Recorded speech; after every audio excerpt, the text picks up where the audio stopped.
From President Trump's National Security Advisor, announcement of the most dramatic tightening of the U.S. embargo on Cuba in decades.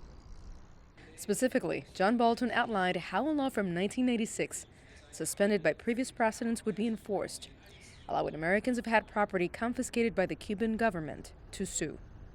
Americans who have had their private and hard-earned property stolen in Cuba will finally be allowed to sue. Anyone who traffics in property stolen from Americans will not be issued a visa to the United States. They are not welcome here. This could unleash a sea of lawsuits against global companies, from Spanish corporations running hotels to Chinese and Turkish firms operating in Cuban ports. And many U.S. allies are angry over the move. Also tightened, travel restrictions that had been eased during the Obama administration.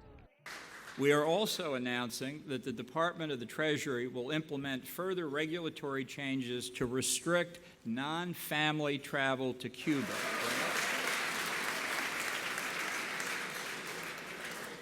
These new measures will help steer American dollars away from the Cuban regime or its military and security services who control the tourism industry in Cuba.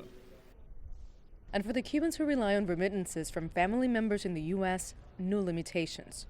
$1,000 per person per quarter. The extraterritorial application of the U.S. embargo is illegal.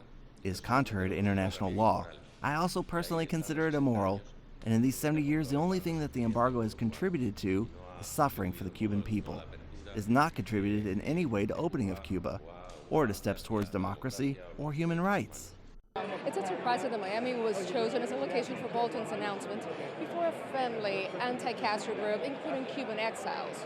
This is an important constituency Donald Trump needs to impress in the nation's largest swing state as he eyes a second-term win in 2020.